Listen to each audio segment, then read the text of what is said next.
વિશ્રામવારે દયા પણ ન થાય? વિશ્રામવારે ઈસુ એક સભાગૃહમાં ઉપદેશ આપતા હતા. ત્યાં એક બાઈ એવી હતી જે 18 વર્ષથી અપદૂત વળગવાથી માંદી હતી. તે વાંકી વળી ગઈ હતી અને ટટ્ટાર ઊભી રહી શકતી જ નહોતી.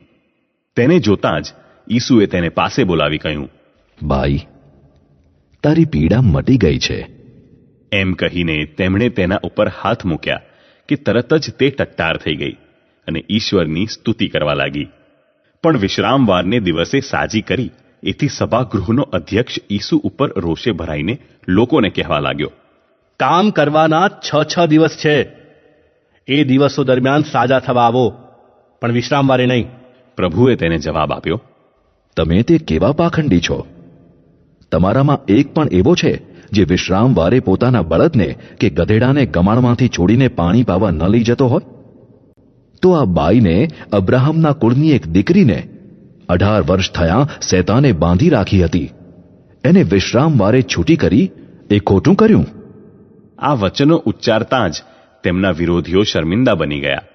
પણ લોકો તો ઈસુ જે અદ્ભુત કાર્યો કરી રહ્યા હતા તે જોઈને આનંદ વિભોર બની ગયા.